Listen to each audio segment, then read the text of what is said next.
Mes parents m'ont renié lors de ma remise de diplôme, me qualifiant des « investissements ratés », ignorant que je payais leur prêt immobilier. Alors j'ai annulé toutes les factures, regardé leur voiture se faire saisir, et utilisé mes compétences en criminalistique pour exposer leur fraude jusqu'à ce qu'il n'ait plus rien. Je m'appelle Ambé Alexander. Et pendant les 3 dernières années, j'avais fonctionné à la caféine, à l'adrénaline, et à l'espoir désespéré que prouver ma valeur me rendrait enfin digne d'amour. Ce soir était censé être la ligne d'arrivée. Je venais d'obtenir ma maîtrise en comptabilité judiciaire, un diplôme qui m'avait coûté chaque week-end, chaque fête, et chaque dollar supplémentaire que j'avais gagné en travaillant en double service. Le lieu, un manoir historique restauré dans le centre-ville de Charleston, était à couper le souffle. C'était le genre d'endroit où l'air sentait le jasmin et l'argent ancien, où le groupe de jazz dans un coin jouait à un volume qui encourageait la conversation mais décourageait l'honnêteté. Les tables étaient recouvertes de linge de table blanc si net qu'il semblait pouvoir vous couper, et la douce lueur des lustres se reflétait sur les verres en cristal, peignant tout d'une teinte dorée trompeuse. J'avais organisé cette soirée à la seconde près. Je voulais la perfection. J'avais besoin de la perfection. Mes collègues du cabinet étaient là, regroupés par petits groupes, tenant des flûtes de champagne et riant poliment. Mon conseiller pédagogique, le professeur Thorne, était près du buffet, hochant la tête d'un air approbateur devant le festin. C'étaient les gens qui m'avaient vu avec des cernes sous les yeux, ceux qui savaient exactement à quel point j'avais lutté pour arriver ici. Mais alors que je me tenais près de l'entrée, lissant la soie de la robe vert émeraude que j'avais économisée pendant 6 mois pour acheter. Mes yeux n'étaient pas sur eux, je regardais les lourdes portes en chêne. Il était 19h45. L'invitation avait dit 19h précise. Mon estomac se tordait. Un mélange acide familier d'effroi et d'anticipation. Je me suis dit qu'ils étaient juste coincés dans les embouteillages. Les embouteillages sur King Street pouvaient être brutaux un vendredi. Mais au fond de moi, je savais la vérité. La ponctualité est une forme de respect. Et mes parents, Richard et Linda, n'avaient jamais ressenti le besoin de m'offrir cette monnaie. Quand les portes se sont enfin ouvertes, la pièce n'est pas devenue silencieuse, mais la température a semblé baisser de 10 degrés. Mes parents sont entrés. Ils n'avaient pas l'air désolés. Ils n'avaient pas l'air pressés. Ils se sont déplacés avec une désinvolture lente et délibérée, comme s'ils faisaient une faveur au lieu en existant entre ces murs. Mon père portait un costume peut-être d'une saison trop vieux, mais repassé avec une précision militaire. Ma mère portait une robe de cocktail qui brillait un peu trop agressivement pour l'éclairage. Ils étaient les mains vides. Pas de cartes, pas de petits sacs cadeaux, pas de fleurs. Je me suis dirigé vers eux, mes talons claquant sur le parquet, un sourire plaqué sur mon visage qui semblait tenu par des agrafes. « Vous êtes arrivés ?» ai-je dit, me penchant pour serrer ma mère dans mes bras.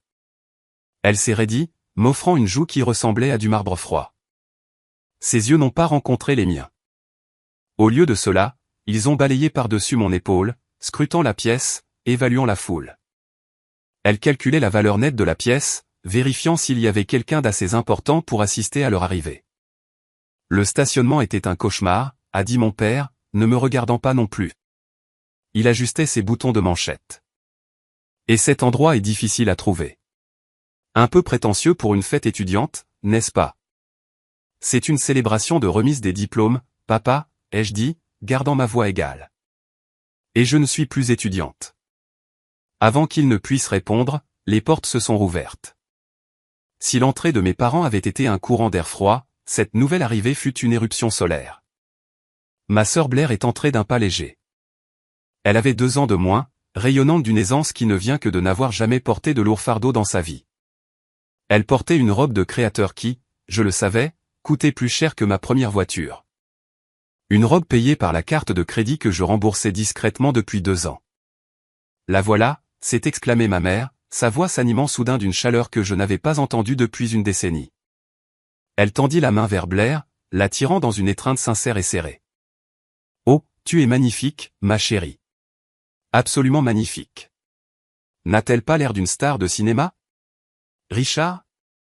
Elle illumine la pièce, a convenu mon père, un sourire fier brisant son masque stoïque. Je suis resté là, l'invité d'honneur, invisible sous mon propre projecteur. « Salut, Blair », ai-je dit. « Oh, salut, Ambé », a dit Blair, me faisant un rapide signe de la main distrait avant de se retourner vers nos parents. Vous avez vu le voiturier? Il était tellement impoli, j'ai failli ne pas laisser la voiture. Pendant les 20 minutes suivantes, la dynamique était établie. Mes parents tenaient la cour près du bar, mais le sujet n'était jamais mon diplôme, ma nouvelle certification, ou les offres d'emploi que je recevais. Ils parlaient du calendrier social de Blair. Ils parlaient d'un éclaireur de mannequins qui aurait soi-disant remarqué Blair au centre commercial. Ils parlaient de la façon dont Blair envisageait de lancer un blog sur le style de vie. Je me suis glissé en périphérie, sentant le serrement familier dans ma gorge. C'était comme une main pressant ma trachée, coupant l'air. J'ai pris une gorgée d'eau, essayant d'avaler la boule de rejet. En B, a appelé une voix. C'était Monsieur Henderson, un associé principal du cabinet où j'avais fait mon stage et où j'avais juste accepté un poste d'associé à temps plein. C'était un homme aimable aux cheveux argentés et à la fois en la méritocratie qui semblait presque démodée. Il s'est approché, flanqué de 2 autres collègues. Je disais justement à votre père, a dit Monsieur Henderson, faisant signe à mes parents de se joindre au cercle. Que ce qu'Ambé a accompli est vraiment remarquable. Réussir les examens du premier coup tout en travaillant à temps plein, c'est du jamais vu. Mon père s'est retourné, faisant tournoyer le scotch dans son verre. Il a regardé Monsieur Henderson, puis moi. Il avait un sourire sur le visage, mais il n'atteignait pas ses yeux. C'était un sourire de requin. Nous sommes certainement surpris, a dit mon père en douceur. Surpris? Monsieur Henderson a ri, pensant que c'était une blague modeste. Vous devriez être fier. Elle a payé elle-même tout son programme de maîtrise. Pas $1 de dette. Ce genre de discipline est rare. L'air dans le cercle a changé. Le sourire de ma mère affaibli. Le récit qu'ils aimaient raconter, celui où ils étaient les bienveillants protecteurs d'une fille en difficulté, légèrement incompétente, était remis en question par les faits. Mon père a pris une lente gorgée de sa boisson. Il a posé le verre sur la table haute avec un tintement sec. Eh bien, a dit mon père, sa voix assez forte pour couvrir la musique jazz. Elle a toujours été douée pour thésauriser son argent. L'éducation, c'est bien, bien sûr. Mais certains pourraient dire qu'il est un peu égoïste de ne se concentrer que sur soi-même, vous ne croyez pas? Pendant que la famille fait des sacrifices, Ambé construit son CV. Le silence qui a suivi a été instantané et violent. Monsieur Henderson a cligné des yeux, confus. Je ne suis pas sûr de comprendre. L'autonomie est une vertu. Il y a l'autonomie, a continué mon père, son ton dégoulinant d'un venin conversationnel décontracté. Et puis il y a le fait de négliger ses racines. Mais ce soir, c'est à son sujet, n'est-ce pas? Ne gâchons pas ça avec la réalité de sa faible contribution aux personnes qui l'ont faite. Ma mère a poussé un petit soupir délicat comme si elle était la victime malheureuse de mon ambition. C'est bon, Richard. Nous y sommes habitués. Ambé a toujours été indépendante. Elle a prononcé le mot « indépendante » comme si c'était un synonyme de traître. Mon visage brûlait. Je sentais les yeux de mes collègues, de mes amis et de mon mentor sur moi. Ils étaient gênés pour moi. Il assistait à une cruauté privée, présentée comme une conversation publique. Je voulais crier. Je voulais énumérer chaque facture d'électricité, chaque prime d'assurance, chaque paiement de carte de crédit que j'avais fait pour maintenir leurs lumières allumées et Blair dans des vêtements de marque. Mais je ne l'ai pas fait. L'entraînement d'une vie entière à marcher sur des œufs a pris le dessus. Je me suis raclé la gorge. Je pense qu'il est temps de porter un toast, ai-je dit. Ma voix sonnait étrange à mes propres oreilles, creuse, lointaine. Je me suis dirigé vers le centre de la pièce. J'ai tapé une cuillère contre mon verre. La pièce s'est complètement tue. J'ai regardé la mère de visage. J'ai vu Monsieur Henderson l'air inquiet. J'ai vu Blair faire défiler son téléphone, y prêtant à peine attention. Et j'ai vu mes parents me regarder avec un air de défi. Ils me mettaient au défi de faire une scène. Ils voulaient que je craque. Si je pleurais, si je criais, je serais l'instable. Je serais la fille hystérique qui a gâché la fête. Merci à tous d'être venus, ai-je commencé. J'ai forcé mes épaules en arrière. Ce soir marque la fin d'un très long chapitre. Je veux remercier mes mentors de croire en mon potentiel quand j'étais trop fatigué pour le voir moi-même. Je veux remercier mes amis de me rappeler de manger et de dormir. J'ai fait une pause. J'ai regardé directement mes parents. Et je veux remercier ma famille, ai-je dit. Les mots avaient un goût de cendre, de m'avoir appris exactement ce que les choses coûtent et ce que certaines choses valent. Mon père a levé son verre dans un salut moqueur. Satisfait que j'ai gardé mon calme. Il pensait avoir gagné. Il pensait m'avoir remise à ma place. La caisse enregistreuse silencieuse et dévouée. Mais alors que j'abaissais mon verre, quelque chose dans ma poitrine a changé. La sensation suffocante a disparu, remplacée par une clarté froide et nette. C'était comme une fièvre qui tombe. Je les ai regardés, le sourire arrogant de mon père, le regard dédaigneux de ma mère, l'indifférence totale de ma sœur, et je les ai enfin vus, non pas comme des géants que je devais satisfaire, mais comme des parasites que je devais exciser. Ce n'était pas du désespoir que je ressentais. Ce n'était même plus de la colère. C'était le détachement clinique et glacial d'une comptable judiciaire regardant un grand livre frauduleux et réalisant pour la première fois que la seule façon d'équilibrer les comptes était de fermer le compte complètement. J'ai pris une gorgée de champagne. Il était vif et sec. La fête a continué, mais j'étais déjà parti. Je planifiais déjà l'audit. Pour comprendre pourquoi le champagne dans ma main avait soudainement un goût de vinaigre, il faut regarder le grand livre de ma vie d'il y a 5 ans. Je ne suis pas devenu la banque familiale parce que j'avais un complexe de héros. Je n'ai pas agi parce que je voulais sauver la mise. Je l'ai fait parce que j'étais terrifié par l'effondrement. Si j'arrêtais de bouger, le toit au-dessus de leur tête, le toit dont ils me rappelaient constamment qu'ils m'avaient fourni pendant mon enfance, se serait effondré. J'avais 22 ans quand j'ai commencé comme analyste junior chez Redwood Arbor Advisory. C'était un cabinet de taille moyenne, le genre d'endroit avec des tapis gris et des lumières fluorescentes qui bourdonnent à une fréquence qui provoque des migraines. Mon salaire de départ était de 48 000 $ par an. Pour une fille qui avait grandi en regardant ses parents jongler avec des cartes de crédit au maximum, cela sonnait comme une fortune. Je pensais avoir acheté ma liberté. Je pensais avoir acheté un billet aller simple pour ma propre vie. J'avais tort. Mon salaire était disséqué avant même que le dépôt direct n'arrive sur mon compte. Toutes les 2 semaines, je m'asseyais à ma table de cuisine bancale dans un studio qui sentait légèrement le chou bouilli, et j'accomplissais le rituel. Je gardais 1 200 $ pour mon loyer, mon pass Subway et mes nouilles ramen. Le reste, près de 60% de mon salaire net, allait dans le vide qu'était le mode de vie de mes parents. Je payais la prime de l'assurance vie de mon père parce qu'il disait qu'il était trop stressé pour gérer la paperasse. Je payais la note de voiture du SUV que ma mère conduisait à son club de bridge, un véhicule qui coûtait plus par mois que mon propre loyer. Je payais la facture d'électricité d'une maison de 4 chambres où le thermostat était toujours réglé à 22 degrés Celsius, tandis que je dormais dans un pull pour économiser sur le chauffage. Et puis il y avait les cartes de crédit, 3 d'entre elles, toutes à leur nom. Mais les identifiants de connexion étaient enregistrés sur mon ordinateur portable. C'est moi qui cliquais sur payer, regardant mes économies s'évaporer afin qu'ils puissent maintenir un score de crédit qui leur permettait de prétendre qu'ils étaient de la classe moyenne supérieure. Ils n'ont jamais dit merci, pas une seule fois. Dans la maison Alexander, la gratitude était pour les étrangers, pour la famille. C'était simplement une attente. Mon père avait une phrase qu'il aimait utiliser chaque fois que je laissais entendre que les choses étaient difficiles. Il se penchait en arrière dans son fauteuil inclinable et disait, « En B, la famille est un investissement. Nous avons investi en toi pendant 18 ans. Maintenant, les dividendes sont dus. » Il faisait de l'amour une transaction de capital risque. Il transformait le devoir filial en calendrier de remboursement. Et puis il y avait Blair. Si j'étais le coût opérationnel, Blair était l'actif de luxe. Pendant que je travaillais 60 heures par semaine chez Redwood Arbor, saisissant des données dans des feuilles de calcul jusqu'à ce que mes yeux brûlent. Blair se trouvait dans une université privée d'arts libéraux à 3 États de là. Ses frais de scolarité étaient couverts par des prêts que j'avais co-signés, mais son mode de vie, c'était moi qui le finançais. Blair avait besoin d'une nouvelle garde-robe pour la semaine de rentrée car les apparences comptaient. C'était 5 $.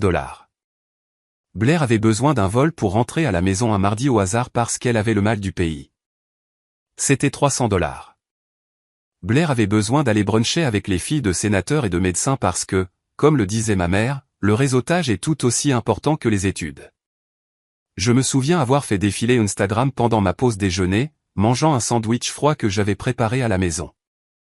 J'ai vu une photo de Blair tenant un mimosa, portant une écharpe en soie que j'avais payée, riant dans une cour ensoleillée. La légende disait « Manifester l'abondance ». J'ai voulu jeter mon téléphone contre le mur. C'est moi qui manifestais l'argent, mais c'est elle qui vivait l'abondance. Quand j'ai essayé d'en parler, la voix de ma mère baissait en un murmure dangereux. Elle disait « Ne sois pas jalouse, Ambé. C'est laid. Ta sœur est fragile. Elle a besoin de soutien. Tu es la forte. Tu peux gérer les tâches difficiles. » Être la forte était juste une façon polie de dire que j'étais la bête de somme. Le coup physique était inévitable. Après 3 ans de cet arrangement, je suis tombé malade. Ce n'était pas juste un rhume. C'était un épuisement si profond que mes os semblaient faits de tuyaux en plomb. J'avais une fièvre de 39,4 degrés Celsius.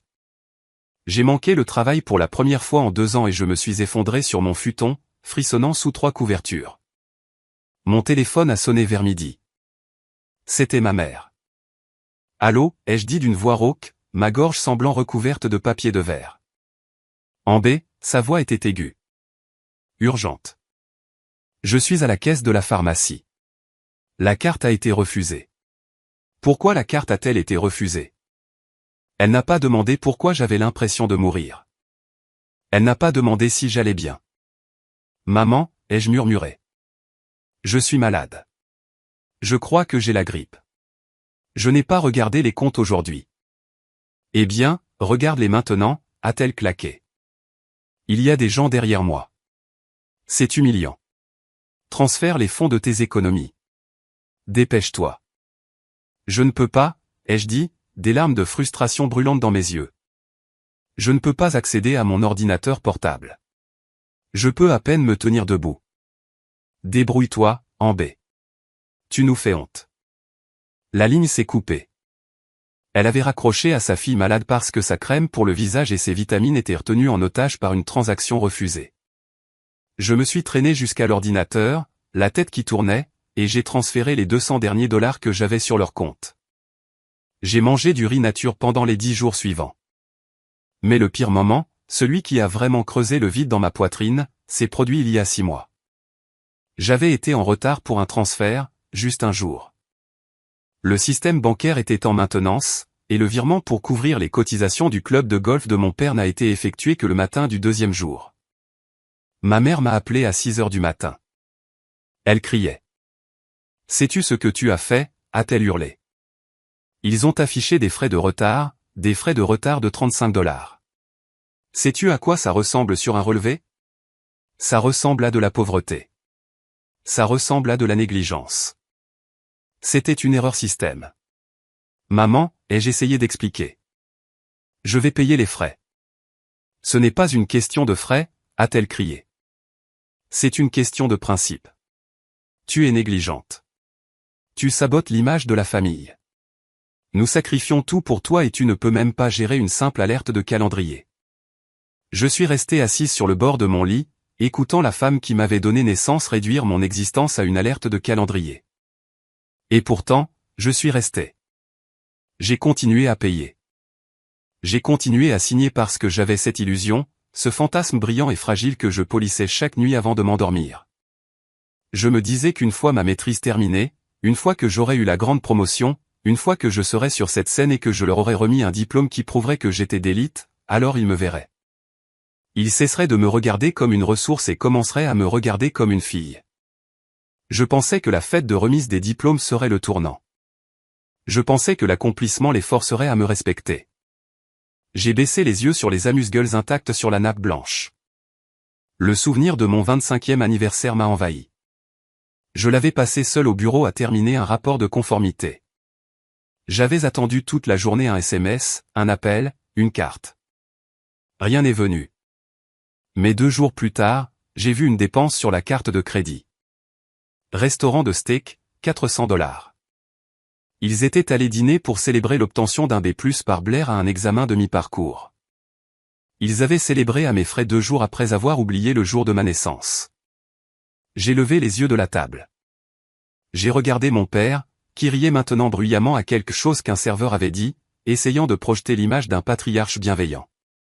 J'ai regardé ma mère, qui examinait d'un œil critique les arrangements floraux, calculant probablement s'ils étaient suffisamment chers pour être impressionnants.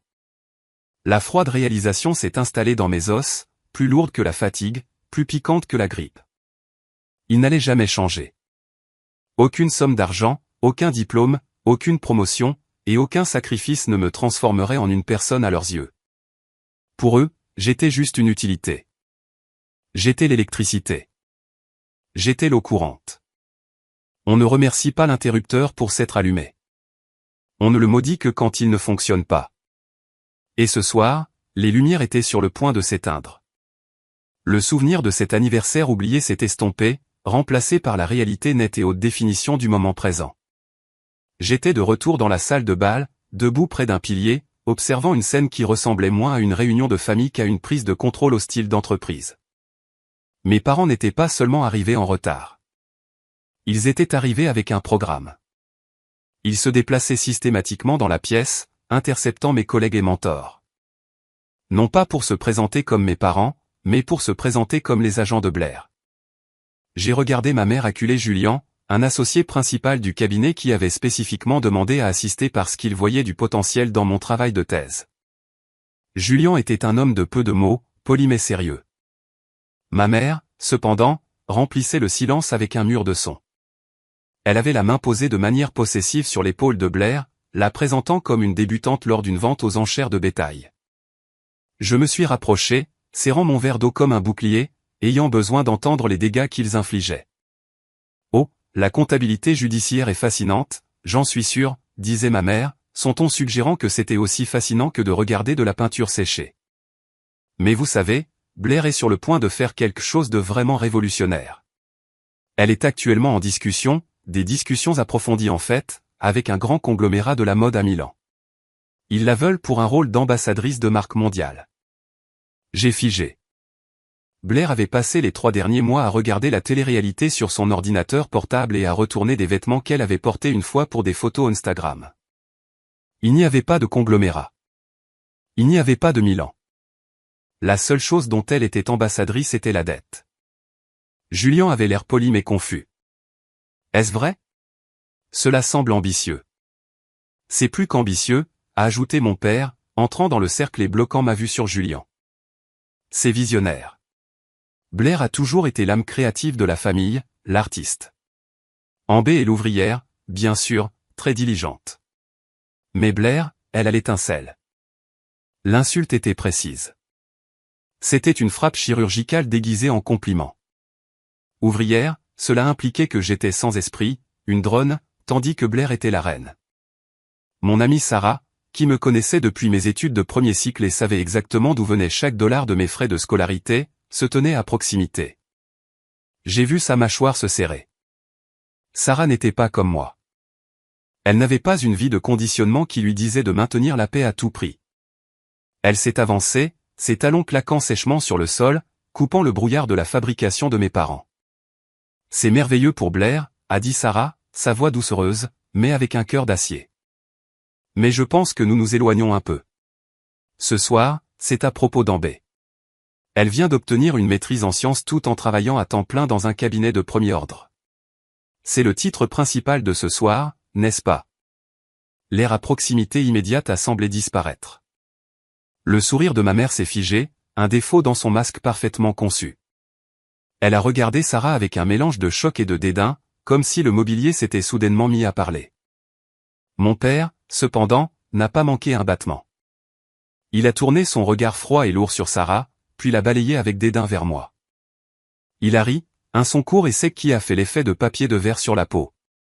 Ce soir, a-t-il dit en désignant vaguement la pièce, les ballons, la bannière qui disait « Félicitations, Amber ». Ce n'est pas un titre, jeune femme.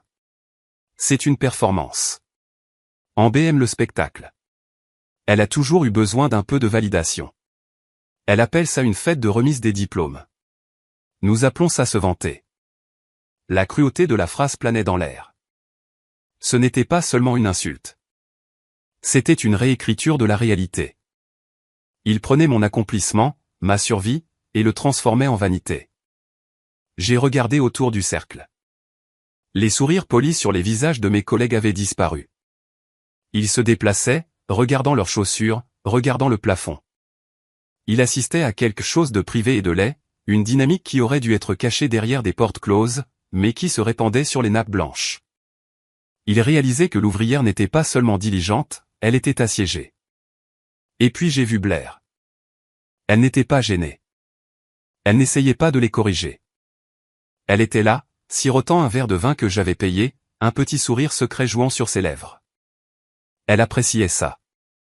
Elle aimait me voir diminuer parce que chaque centimètre que je rétrécissais était un centimètre qu'elle gagnait aux yeux de nos parents. Elle se nourrissait de la carcasse de ma dignité. Mes mains tremblaient.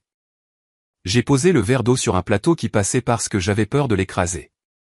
Je devais dire quelque chose. Si je restais silencieuse, je serais d'accord avec eux. Si je restais silencieuse, j'étais le projet de vanité qu'ils disaient que j'étais. Je me suis avancé au centre du cercle. Je n'ai pas élevé la voix. Je n'ai pas crié. J'ai canalisé chaque once de sang-froid professionnel que j'avais appris dans la salle de réunion. Je pense, ai-je dit, ma voix calme, bien que mon cœur battait la chamade contre mes côtes, que nous pouvons célébrer à la fois le travail acharné et la créativité. Mais ce soir, j'apprécierais que nous nous concentrions sur la raison pour laquelle tout le monde est venu ici. Je suis fier de ce diplôme, et je suis heureuse de le partager avec les gens qui m'ont soutenu. C'était un pont. Je leur offrais une issue. Je leur donnais une chance d'être gracieux, de simplement hocher la tête et de dire oui, bien sûr. Mais mes parents ne traitaient pas avec la grâce. Ils traitaient avec la domination. Mon père m'a regardé, ses yeux se rétrécissant. Il n'aimait pas que j'aie parlé. Il n'aimait pas que j'aie repris la parole. Pour lui, ma voix était un bruit non autorisé. Vous soutenir, a répété mon père assez fort pour que la table à côté de nous entende. C'est fort de café, en baie. Nous vous avons donné la vie. Nous vous avons donné un nom. Et maintenant vous vous tenez ici dans cette pièce coûteuse à nous donner des leçons sur le soutien. Vous êtes vraiment ingrate. J'ai dit à votre mère que cela arriverait. Vous obtenez un petit bout de papier et soudain vous pensez que vous êtes meilleur que le sang dans vos veines. La pièce est devenue silencieuse. Le groupe de jazz avait cessé de jouer entre les chansons. Et dans cette brèche, la voix de mon père a retenti comme un coup de marteau. Tous les yeux dans la pièce se sont tournés vers nous. Mon patron, mon mentor, les serveurs, tout le monde. J'ai senti le sang se vider de mon visage. Ce n'était plus juste un désaccord. C'était une exécution publique de mon caractère. Mon père a regardé autour de lui, sentant la tension, et plutôt que de se rétrécir, il s'est étendu. Il aimait le public. Il a vu le support de microphone près du petit podium où j'avais prononcé mon discours plus tôt. Il a vu le potentiel pour moi de parler à nouveau, de me défendre, et il a décidé de frapper préventivement. Il a levé la main et a claqué des doigts vers un serveur qui planait à proximité avec un plateau de champagne. C'était un geste dédaigneux, arrogant, le genre que l'on utilise pour un serviteur que l'on méprise. Vous, a aboyé mon père. Jeune homme, venez ici. Le serveur, un jeune homme qui semblait terrifié, s'est avancé. Oui, monsieur. Cet équipement, a dit mon père, désignant le microphone et le petit amplificateur. Éteignez-le. Nous en avons fini avec les discours. Il y a eu assez de bruit auto-congratulatoire pour une soirée. Et déplacez cette table en arrière. Nous avons besoin de plus d'espace pour que la famille puisse respirer. Ma fille nous étouffe avec son ego. Il ne voulait pas seulement m'insulter. Il voulait me faire taire. Il ordonnait au personnel de ma propre fête de me faire taire, traitant l'événement que j'avais payé comme si c'était son salon. Il me privait du droit de parler, du droit d'occuper de l'espace, du droit d'exister en tant qu'hôtesse de ma propre vie. Je suis resté là, figé, tandis que le serveur me regardait avec des yeux grands et paniqués, ne sachant pas qui était réellement en charge. Mon père me fixait, me défiant de le contredire, me défiant de faire une scène qui prouverait son point sur mon instabilité. À ce moment-là, sous l'éclat dur du lustre, avec Blair souriant et ma mère ajustant ses perles comme si rien ne s'était passé, j'ai réalisé quelque chose de profond. La fête était finie. Pas l'événement lui-même, mais la fête de ma vie, où je faisais semblant d'être leur fille. Ils venaient d'annuler leur propre invitation. Le serveur a reculé, serrant le plateau de champagne comme un bouclier contre les éclats d'obus. Mon père n'avait pas besoin du microphone. Il possédait la voix autoritaire et retentissante d'un homme qui avait passé sa vie à faire taire quiconque osait remettre en question son arithmétique. Il s'est éloigné de la table, revendiquant le centre de la pièce non pas en tant qu'invité, mais en tant que procureur. « Vous pensez que vous êtes spécial » a annoncé mon père, sa voix projetant jusqu'au recoin de la salle. Il ne me regardait pas. Il regardait Monsieur Henderson, le professeur Thorne, mes amis, il jouait sa rancune. Vous pensez que parce que vous avez lu quelques livres et réussi quelques tests, vous êtes soudainement au-dessus des gens qui vous ont fait, vous vous tenez là dans une robe que nous vous avons permis d'acheter, buvant du vin à une fête à laquelle nous avons gracieusement assisté. Et vous avez l'audace de manquer de respect à votre sœur. La pièce était devenue plus que silencieuse. C'était le genre de silence généralement réservé aux accidents de voiture ou aux urgences médicales soudaines. Mes collègues étaient figés, les verres à mi-chemin de leur bouche. Nous avons tout sacrifié pour vous, a poursuivi mon père, son visage se tordant, les veines de son cou saillantes contre son col. Nous vous avons donné un foyer. Nous vous avons donné un nom. Nous vous avons donné l'air même que vous respirez. Et c'est ainsi que vous nous remerciez, avec arrogance. Avec cette démonstration d'égoïsme, il a balayé la pièce du bras, rejetant les ballons, les fleurs, la célébration entière de mes 3 années de nuit blanche. Vous êtes ingrate, a-t-il craché. Vous êtes froide. Et laissez-moi vous dire quelque chose, Amber. C'est fini. Si vous vous croyez si indépendante, alors soyez indépendante. Vous êtes coupée. Vous m'entendez? Coupée. Débrouillez-vous. Nous avons fini de vous porter. L'ironie était si épaisse que je pouvais presque la goûter. Métallique et amère. Me porteur. C'est moi qui portais 3 prêts hypothécaires sur une seule conscience. Puis ma mère s'est levée. Elle a lissé le devant de sa robe à paillettes. Son visage était un masque de déception tragique. Elle m'a regardé avec des yeux qui n'étaient pas en colère mais remplis d'un dégoût profond et apitoyé. Votre père a raison, a-t-elle dit, sa voix tremblant juste assez pour paraître une victime. Nous avions de si grands espoirs pour vous. Nous pensions que vous seriez celle qui relèverait cette famille, mais vous n'êtes qu'un fardeau. Vous êtes émotionnellement sous-développé. Honnêtement, Amber, vous êtes un retour sur investissement raté. La phrase plana dans l'air, retour sur investissement raté.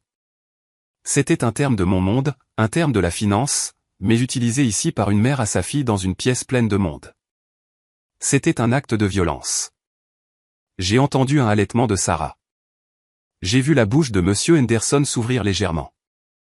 Il venait de faire tomber le prétexte de la famille et d'admettre ce que j'avais toujours été pour eux, une action qui ne rapportait pas. Je n'ai pas crié.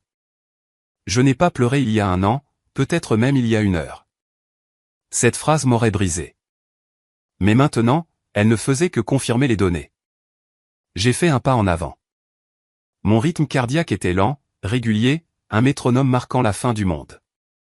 Un investissement raté, ai-je répété, ma voix calme, coupant la tension comme un laser. Oui, a claqué ma mère. Un mauvais actif. D'accord, ai-je dit. Je l'ai regardé droit dans les yeux. Si je suis le mauvais actif, et si je suis celle qui est coupée, alors j'ai une question. Qui paie le portefeuille? Mon père a ricané, agitant la main comme pour chasser une mouche. Ne soyez pas insolente. Nous payons tout. Nous avons toujours payé. Vraiment, ai-je demandé. J'ai tourné la tête vers la pièce, puis de nouveau vers lui. Parce que le mois dernier, l'hypothèque de la maison a été payée à partir d'un compte courant se terminant par 4099. C'est mon compte. La location de la BMW que Blair a conduite ici ce soir. Payée à partir d'un compte d'épargne se terminant par 2215. C'est mon compte. La police d'assurance dont vous vous vantez, payée par moi. La carte de crédit que vous avez utilisée pour acheter ce costume, payée par moi. Le silence dans la pièce a changé de texture. Il est passé de gênant à électrique. Les gens se penchaient. Le récit de la fille ingrate s'effondrait en temps réel. Le visage de mon père est devenu d'une teinte violette que je n'avais jamais vue auparavant. Il a claqué sa main sur la table haute si fort qu'un verre de vin est tombé, se brisant et répandant du liquide rouge sur la nappe blanche comme une blessure par balle. Assez, a-t-il hurlé. Vous pensez que l'argent vous donne du pouvoir? Vous pensez que nous jeter de l'argent fait de vous la tête de cette maison? vous n'êtes rien. Payer les factures ne fait pas de vous la famille. C'est votre devoir. C'est la taxe que vous payez pour être notre enfant. Payer de l'argent ne fait pas de moi la famille, ai-je répété lentement. C'est votre position? Oui, a-t-il crié, la salive volant de ses lèvres. Cela ne signifie rien. L'amour est la famille. La loyauté est la famille. Vous n'êtes qu'un portefeuille avec une attitude. J'ai hoché la tête. J'avais l'aveu. Il était enregistré dans la mémoire de 50 témoins. J'ai tourné lentement la tête pour regarder Blair. Elle se tenait légèrement derrière maman, son téléphone serré dans sa main, les yeux écarquillés. Elle ressemblait à une biche prise dans les phares, sentant que le chasseur venait de changer de cible. Elle connaissait les comptes. Elle savait qui signait les chèques.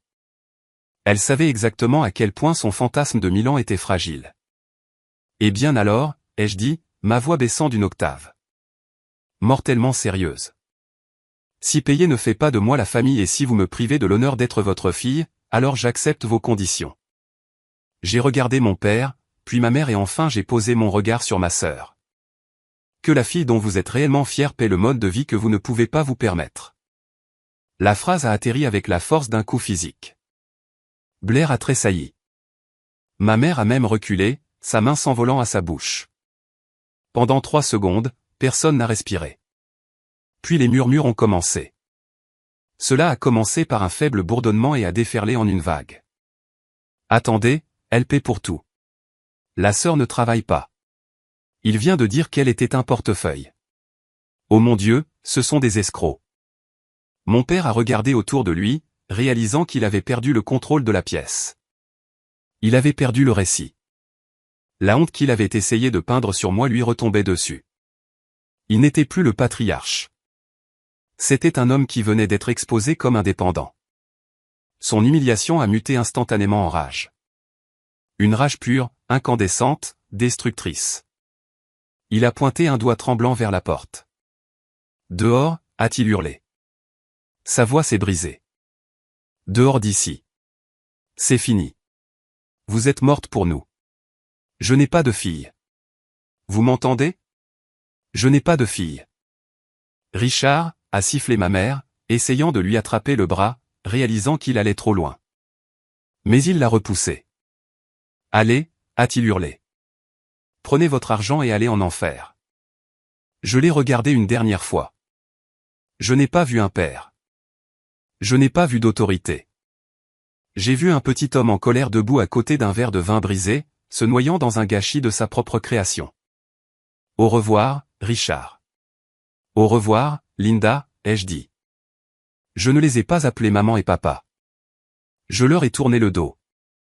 Je me suis dirigé vers les doubles portes. La foule s'est écartée devant moi comme la mer Rouge. J'ai vu Sarah essuyer une larme de sa joue, me regardant avec une fierté féroce. J'ai vu Monsieur Henderson me faire un signe de tête solennel, un geste de respect immense. Je ne me suis pas précipité. Je n'ai pas couru. J'ai marché au rythme de quelqu'un qui venait de déposer un sac de 90 kilos après avoir marché pendant 20 ans. Mon père criait toujours quelque chose derrière moi. Quelque chose à propos d'ingratitude et de ruine, mais sa voix semblait lointaine, comme une radio jouant dans une autre pièce. J'ai atteint les lourdes portes en chêne. Je les ai poussées. L'air nocturne s'est engouffré, frais et sentant la pluie et l'asphalte. C'était la chose la plus douce que j'ai jamais sentie. Je suis sorti sur le trottoir et j'ai laissé les portes se refermer derrière moi. Le bruit du loquet qui s'enclenche fut le son le plus satisfaisant de ma vie. J'étais seul dans la rue. Je n'avais pas de famille. Je n'avais pas de parents. Je venais d'être renié devant tous ceux que je connaissais. Mais en levant les yeux vers le lampadaire qui clignotait au-dessus de moi, je n'ai pas ressenti de perte. J'ai vérifié mon grand livre interne. La dette était effacée. Le compte était fermé. Je venais de me libérer d'être leur victime. Maintenant, j'étais enfin libre d'être en baie Alexander. J'ai déverrouillé la porte de mon appartement et suis entré dans le silence. Le silence n'était pas vide. Il était lourd, comme si un poids physique avait été soulevé du sol et planait juste au-dessus du tapis. Je n'ai pas allumé les lumières immédiatement. Je suis resté dans l'entrée, écoutant le bourdonnement de mon réfrigérateur et le bruit lointain de la circulation sur East Bay Street. Mon téléphone vibrait incessamment dans ma pochette. Un bourdonnement incessant que j'imaginais être ma mère réalisant qu'elle venait de mettre le feu à son filet de sécurité. J'ai fouillé dans le sac, j'ai sorti le téléphone et je l'ai éteint sans regarder l'écran. Il y aurait du temps pour le bruit plus tard. Pour l'instant, j'avais besoin de précision. J'ai retiré mes talons, les laissant là où ils tombaient, et j'ai marché directement vers mon bureau. Je me suis assise et j'ai ouvert mon ordinateur portable. L'écran s'est allumé, projetant une lueur bleu froid sur mes mains. Je n'ai pas pleuré. Les larmes s'étaient évaporées au moment où mon père a déclaré que je n'étais plus sa fille. Pleurer, c'était pour les gens qui avaient de l'espoir. J'avais une stratégie. J'ai ouvert un fichier nommé « Grand livre principal du ménage Alexander ». C'était une feuille de calcul que j'avais tenue pendant 5 ans, traçant chaque centime que j'avais versé dans le puissant fond du mode de vie de mes parents. Les colonnes étaient codées par couleur. Rouge pour le service de la dette, jaune pour les services publics, vert pour les dépenses discrétionnaires, leurs dépenses discrétionnaires, financées par mon salaire. J'ai craqué mes jointures et j'ai commencé le travail. Ce n'était pas un caprice. Un caprice est désordonné et impulsif. C'était une désinvestissement. Dans mon domaine de travail, lorsqu'une filiale devient toxique, la société mère rompt les liens pour arrêter l'hémorragie. J'étais la société mère. Ils étaient l'actif toxique. J'ai commencé par les services publics, la facture d'électricité, l'eau, le forfait Internet au débit qui permettait à Blair de diffuser des films en résolution 4K pendant que je travaillais tard. Les comptes étaient au nom de mon père. Il avait insisté là-dessus il y a des années pour maintenir son score de crédit, mais le paiement automatique était lié à mon compte courant.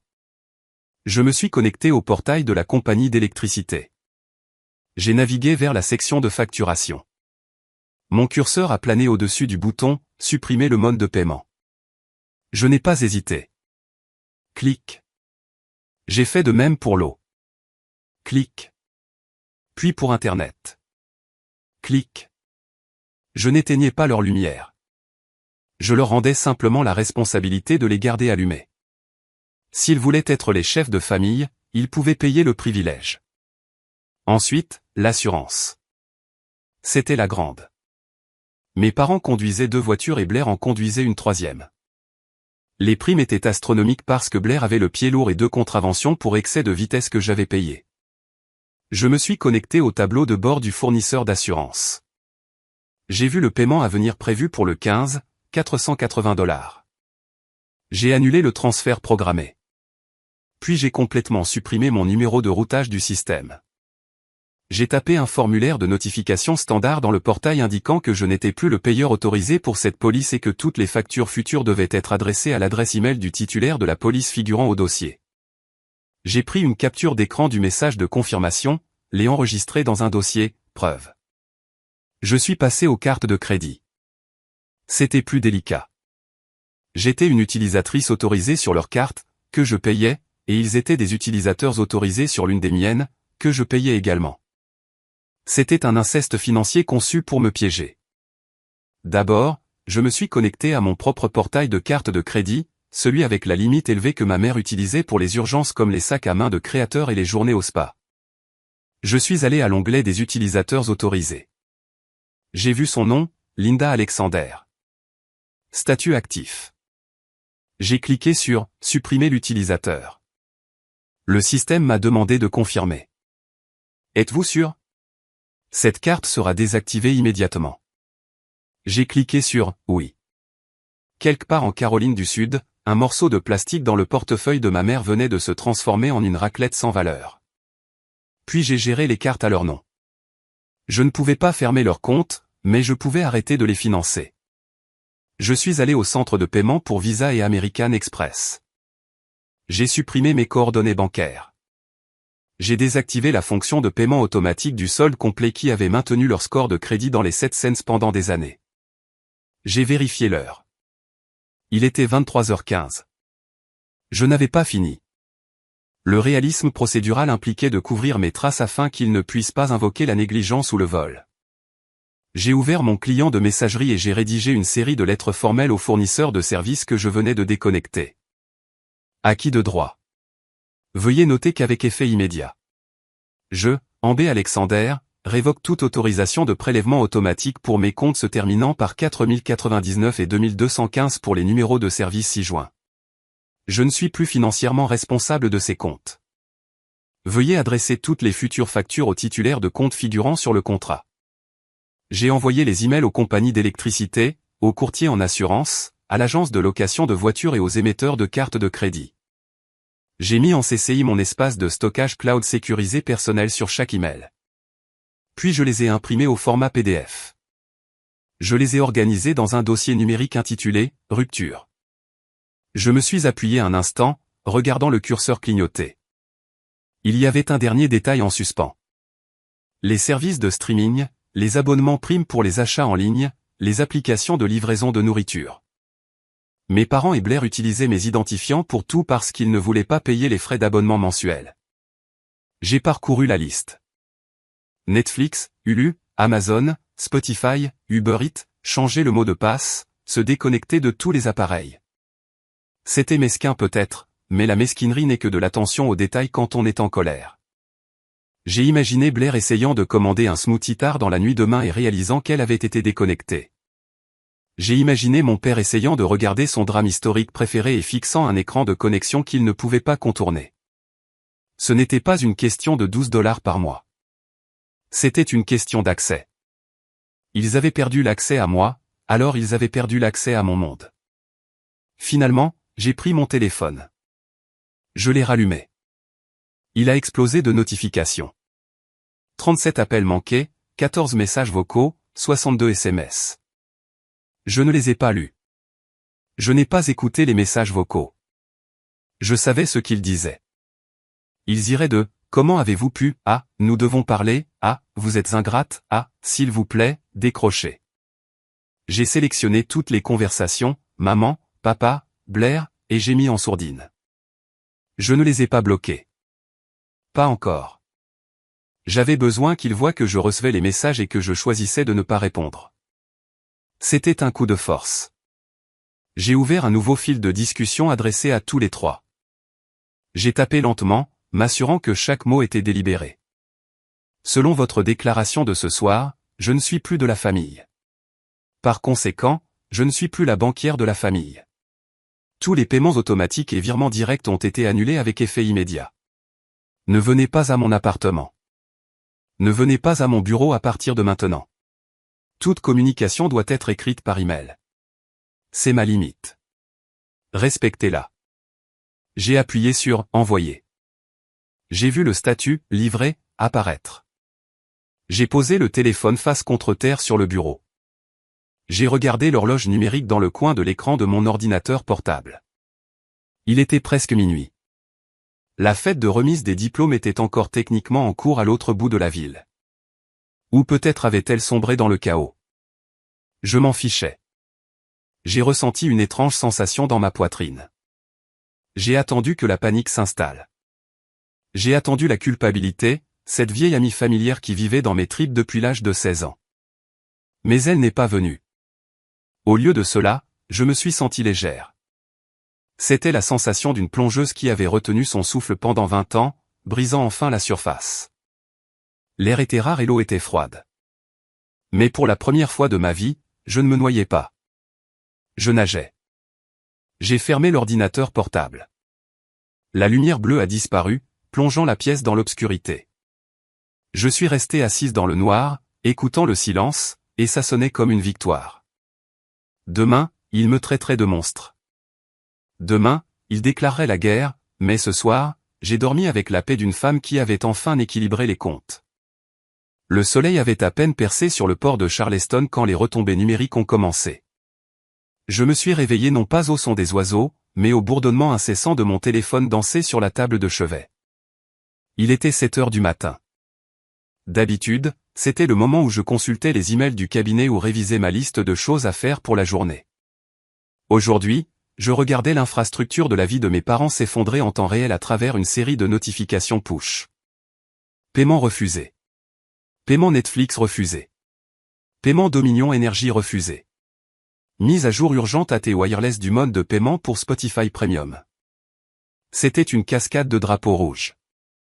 Les systèmes automatisés que j'avais coupés la nuit précédente essayaient de faire couler du sang d'une pierre, et quand ils ont heurté le mur que j'avais érigé, ils ont paniqué. Le volume pur des alertes était presque comique. C'était un témoignage du nombre de tentacules de leur existence qui étaient enracinés dans mon compte bancaire. Puis sont venus les SMS. Ma mère fut la première à briser le silence, et fidèle à elle-même, elle n'a pas demandé de mes nouvelles. Elle n'a pas demandé où j'avais dormi ni si j'allais bien après avoir été publiquement humilié par son mari. Son message était une leçon magistrale de narcissisme. En B, Internet est coupé. Ton père essaie de vérifier les actions. Répare ça immédiatement. Et pourquoi la cafetière ne fonctionne-t-elle pas? Tu as annulé l'abonnement Amazon pour les dosettes? J'ai fixé l'écran, clignant des yeux pour chasser le sommeil. Elle ne s'inquiétait pas d'avoir perdu une fille. Elle s'inquiétait d'avoir perdu sa caféine. Elle a traité les événements de la nuit dernière non pas comme un traumatisme mettant fin à une relation, mais comme une panne de service temporaire. Je n'ai pas répondu. J'ai balayé la notification et j'ai ouvert les réseaux sociaux.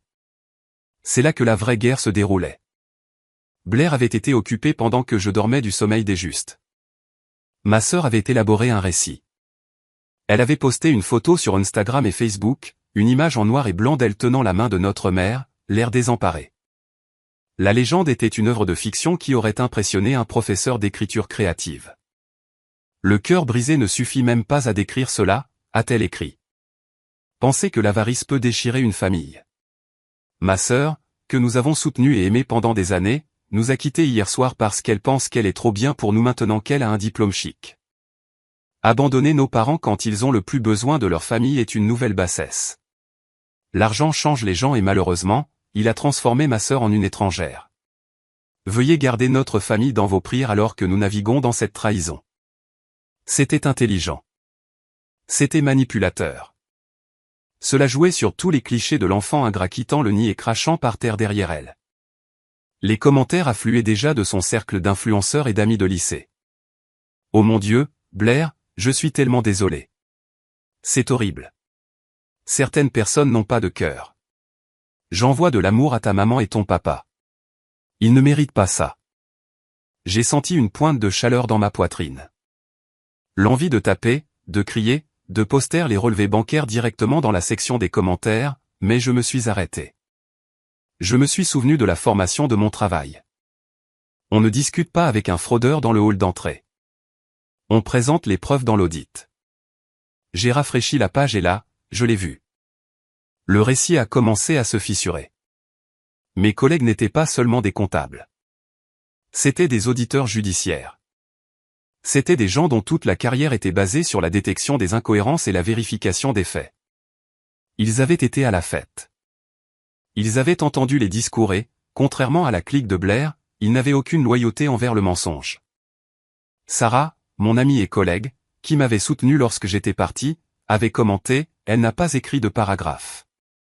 Elle n'a pas utilisé d'émoji. Elle a juste écrit 2 phrases. J'étais à la fête hier soir. Votre père a explicitement déclaré que j'étais là vendredi soir. Votre père a traité en B de portefeuille devant tout le monde, alors elle a arrêté de financer votre mode de vie. Le commentaire est resté là comme une grenade. Puis un autre collègue, David, a confirmé. Il l'a renié publiquement parce qu'elle a révélé qu'elle payait l'hypothèque et les locations de voitures. C'était toute une performance. Blair, tu étais là. Le ton de la section des commentaires a changé instantanément. Internet aime une victime, mais il aime encore plus un reçu. Le sentiment de pauvre Blair s'est évaporé, remplacé par la curiosité de requin d'un public qui sent le sang. Attends, elle paie l'hypothèque? Blair, c'est vrai? Si elle paie les factures, comment vous abandonne-t-elle? On dirait qu'elle vient de quitter son poste de guichet automatique. L'incendie s'est propagé au-delà du coupe-feu. Une voisine de mes parents, Madame Higgins, une femme qui passait ses journées à jardiner et à observer tout ce qui se passait dans notre rue, a vu le message sur Facebook. Madame Higgins n'aimait pas mes parents, principalement parce que mon père lui avait une fois crié dessus parce que ses hortensias dépassaient de 5 cm sa propriété. Elle a commenté, j'ai vu la voiture d'en B dans l'allée chaque fois qu'un entrepreneur vient réparer cette maison. Et j'ai entendu son père se vanter à la fête de quartier qu'il ne s'inquiétait pas des factures parce qu'il avait des systèmes en place. Je suppose qu'Ambé était le système. Ce fut le coup de grâce. Le récit de la fille ingrate n'a pas seulement disparu. Il a été incinéré. J'ai regardé les chiffres grimper. Partages, retweets. Des gens que je ne connaissais même pas prenaient des captures d'écran du commentaire de Sarah et les publiaient côte à côte avec la supplique en larmes de Blair. L'expression « payer ne fait pas de vous la famille » a commencé à être une tendance locale. Cela se retournait contre eux de manière spectaculaire. La tentative de mon père de me faire ont été devenue l'arme même qui le privait de sa dignité. Mon téléphone a sonné. C'était mon père. Il n'appelait pas pour l'argent. Il n'appelait pas pour les lumières. Il appelait parce que pour un homme comme Richard Alexander, perdre de l'argent était douloureux, mais perdre la face était fatal. Il vivait pour la perception du pouvoir. Il avait besoin que le club de golf le considère comme un succès. Il avait besoin que les voisins le considèrent comme un patriarche. Maintenant, tout le monde savait qu'il était un dépendant vivant de la charité de sa fille et, pire, qu'il avait mordu la main qui le nourrissait. Je l'ai laissé sonner. Appel manqué. Papa 4. Je suis retourné au message de Blair. Les commentaires devenaient féroces maintenant. Les gens posaient des questions sur le poste à Milan. Les gens demandaient pourquoi elle avait besoin de prières si elle avait tant de succès. Blair, n'as-tu pas posté une photo de sac Chanel la semaine dernière? Ambé a-t-elle payé pour cela aussi? La panique s'est installée. Je pouvais la voir se produire en temps réel. D'abord, Blair a commencé à supprimer des commentaires. Puis, elle a désactivé les commentaires entièrement, mais Internet est éternel, et les captures d'écran circulaient déjà dans les groupes communautaires locaux de Charleston. 5 minutes plus tard, le message avait disparu. 10 minutes plus tard, tout le compte de Blair était mis en privé. C'était un aveu de culpabilité. Si elle avait dit la vérité, elle se serait battue. Elle aurait posté des preuves, mais elle n'avait rien.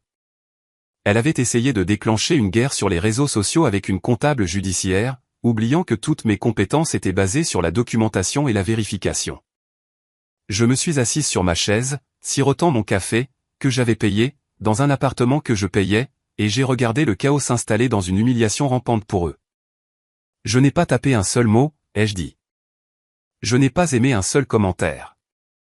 Je n'ai pas posté de réfutation. J'ai ouvert mon dossier de preuves sur mon ordinateur portable. J'ai pris des captures d'écran du message original de Blair. J'ai pris des captures d'écran du commentaire de Sarah, de la confirmation de David et du témoignage de Madame Higgins. J'ai pris des captures d'écran des horodatages montrant Blair supprimant les preuves. J'ai tout sauvegardé. Mon silence était plus fort que tout ce que j'aurais pu écrire. En ne m'engageant pas, je ressemblais exactement à ce que j'étais, une professionnelle qui en avait fini avec le drame. J'ai laissé la vérité faire le gros du travail. Ma mère a de nouveau envoyé un SMS. Décroche. Ton père a des douleurs thoraciques. J'ai regardé le message. Il y a une semaine. Cela m'aurait fait courir vers ma voiture, traversant la circulation pour les rejoindre. J'aurais appelé l'ambulance, payé la quote-part et me serais assise à leur chevet pendant qu'ils me reprochaient la nourriture d'hôpital. Mais aujourd'hui j'ai regardé l'horodatage. J'ai regardé la manipulation. C'était le coup classique. Quand la culpabilité échoue, utilisez la peur. Quand la peur échoue, utilisez les urgences médicales. J'ai tapé une réponse, mais je ne l'ai pas envoyée à son téléphone. J'ai ouvert mon application de messagerie. J'ai composé un nouvel email adressé à tous les deux. Objet, protocole d'urgence médicale. Si Richard subit une urgence médicale, veuillez appeler le 911 immédiatement. Je ne suis pas médecin et je ne suis plus votre contact d'urgence. Ne me contactez pas avec des mises à jour sur la santé, sauf s'il s'agit d'une notification formelle d'un professionnel de la santé ou d'un avocat. J'ai appuyé sur « Envoyer ». J'ai ressenti une légère douleur froide dans l'estomac, un fantôme de l'ancienne culpabilité. Mais ensuite, je me suis souvenu du serveur. Je me suis souvenu du microphone coupé. Je me suis souvenu du « retour sur investissement raté ». Les douleurs thoraciques étaient probablement des crises de panique causées par la réalisation soudaine que la facture était enfin arrivée à échéance. Et pour la première fois de leur vie, ils devaient la payer eux-mêmes. J'ai fermé l'email. J'ai fermé les onglets des réseaux sociaux. J'avais du travail à faire. Du vrai travail. Celui qui paie les factures. Et pour la première fois, chaque dollar que je gagnais aujourd'hui serait le mien. Lundi matin, chez Redwood Arbor Advisory, c'était généralement une étude du silence contrôlé. C'était un endroit où le son le plus fort était le bourdonnement du système de climatisation ou le doux clic d'un clavier.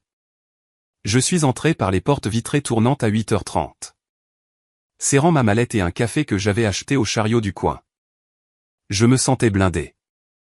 Mon costume était repassé.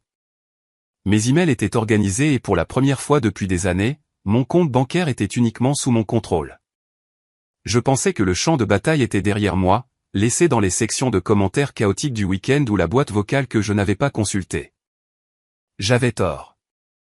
Le champ de bataille m'avait suivi au travail. J'ai passé ma carte au tourniquet. Le petit bip ressemblant à un gazouillis rassurant d'accès. Mais en regardant vers la réception principale, l'air dans mes poumons s'est transformé en glace. Ils étaient là. Mon père faisait les 100 pas devant le bureau de réception en marbre. Son visage d'un rouge marbré qui jurait avec l'esthétique gris élégant du hall.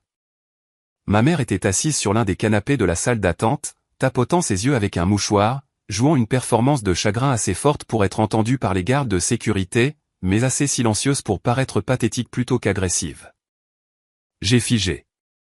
C'était mon sanctuaire. C'était le seul endroit où j'étais défini par mon rendement, pas par ma lignée.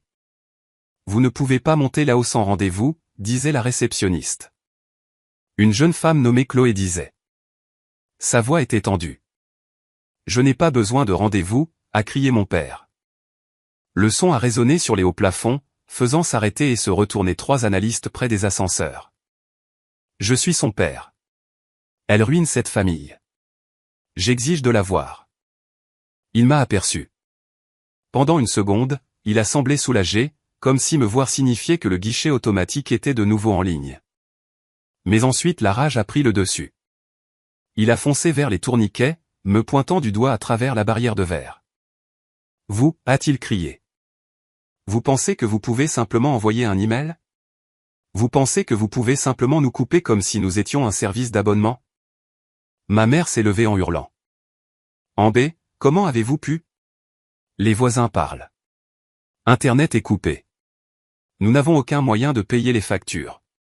Vous nous détruisez. Le hall, habituellement un lieu de transaction discrète, était maintenant un théâtre. Des clients regardaient. Des partenaires s'arrêtaient en chemin vers les ascenseurs. J'ai vu Julien, l'associé principal qui avait assisté au désastre du dîner, sortir du groupe d'ascenseurs. Il s'est arrêté, son expression illisible. J'ai senti une bouffée de honte, chaude et piquante, monter dans mon cou. Ils faisaient exactement ce qu'ils avaient l'intention de faire. Ils essayaient de m'humilier pour me soumettre. Ils pensaient que s'ils faisaient une assez grande scène à l'endroit que je valorisais le plus, je m'effondrerais et ferais un chèque juste pour les faire arrêter. Mais ils avaient mal calculé. Ils n'étaient plus dans leur salon. Ils étaient dans mon monde. Je n'ai pas couru. Je ne me suis pas caché.